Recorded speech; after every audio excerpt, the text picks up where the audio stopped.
boy, do I have thoughts on borrowing books. We are talking about the 10 Commandments of borrowing books today. And I wrote a blog post on this, so you can always go check that out in the description below. But I decided to turn it into a video because it's about time.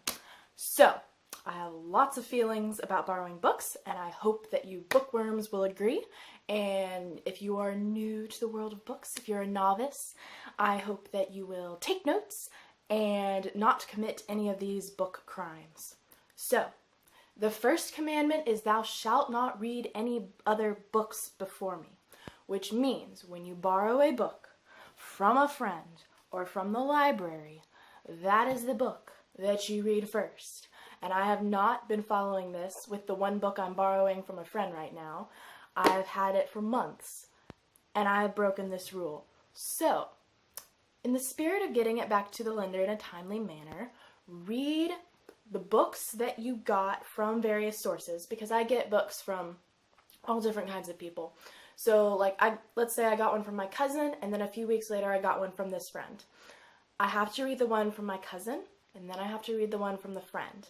And then I read my books that are in my house, and then I don't have to return to anyone but myself. So, always, always, always try to read the books in a timely manner. The lender, who is one of our people we're talking about today, we're talking about the lender and the borrower. The lender will definitely appreciate it. You are the borrower, and let's assume there is an imaginary person called the lender. Okay, number 2, thou shalt not make unto thee any food which will spill upon the book. This is one of the most heinous book crimes that's out there. If you make food or have water or anything that you want to consume, do it away from the book. Don't bring the book to the kitchen. Don't bring your food to the room while you're reading. Just keep it all separate. If you have to be eating something, eat something like trail mix that isn't going to stain the book. But remember, M&M's, chocolate chips can melt, and that leaves nasty book stains. Number 3, thou shalt not misuse the book of the lender thy friend, because the lender will not hold guiltless anyone who misuses his book. No writing, staining, ripping, tearing, corner bending, which we'll get to in a second, scratching, beating, throwing. Do not abuse the book. This is important, okay? Number 4, remember the written word by keeping it safe.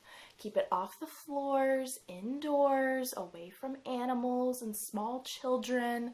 Pretend it is a fragile piece of glass, because there is nothing more fragile than a book. I mean, Look at, it's just tiny little thin sheets of paper. That's more delicate. It's easier to rip paper than it is to break glass. Yes. Okay. So, keep the book close. When you are carrying a bunch of stacks of things, drop everything else if you have to, but always hold on to the book.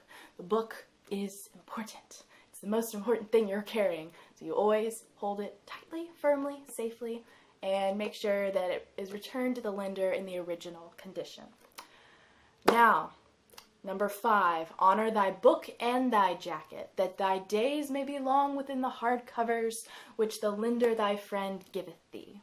So, let us take, for example, this gorgeous book, which is my mom's, #jealous, and it has a hardcover and a jacket. This is called a book jacket.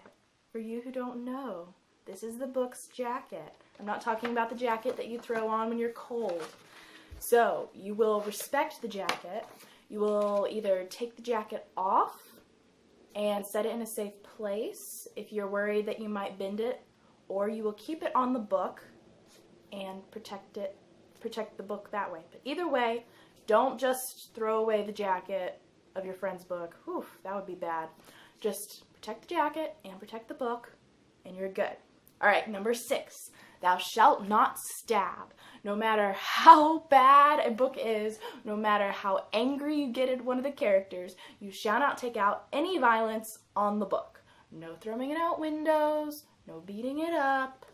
It's your friend's book, and you should not ever take out your violence on it. Number 7, thou shalt not commit corner bending. And in one of the library books that I just got this week,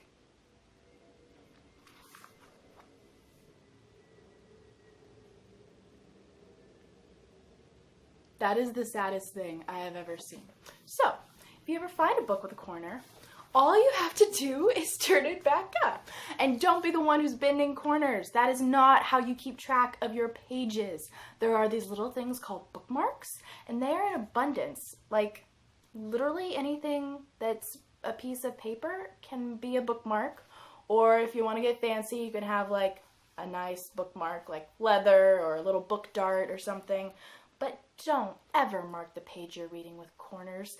And if you have to mark like a bunch of pages, like a bunch of quotes or something that you want to come back to, use little pieces of sticky.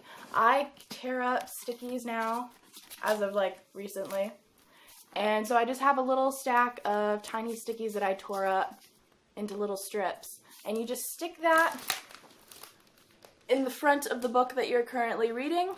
And then whenever you're like, ooh, I'm just reading along, oh, that quote is amazing, then you have to take your sticky, boop, and then you have it flagged. And then you can come back to it, which is awesome. So, number 8 is thou shalt not relend a book. This is important with library books because you have to return them in their like original condition. So never, ever, ever, ever relend a library book. And definitely don't relend a book that your friend has given you either, because they gave it to you, not another person who doesn't know these 10 rules. And you want to be very careful with who you give someone else's books to, because you never know how books are going to come back when you lend them out. As a lender, I know that sometimes books come back in good condition and sometimes they don't.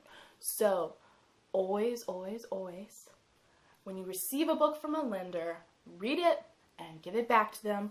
And if you have another friend who's interested in the book, tell your lender friend that your borrower friend is interested, and maybe they'll make a friendship.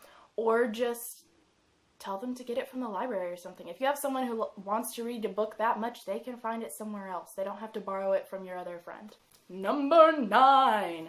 If you damage an original book, do not buy another copy to replace someone's book and give it to them like it's the original. That is deceitful, first of all. And if someone did that to me, I would probably be able to tell, because it doesn't have this little ding here, or, you know, the page count's different, or the cover has a different sticker on it or something. I would be able to tell. And maybe they'll just want their copy back. Maybe their copy was like given to them by the author or something. I don't know. So just be willing to replace a book if you damage it, but don't be deceitful about how you go about replacing it. Number 10, thou shalt not covet thy friend's books. If you like it all that much, buy your own copy.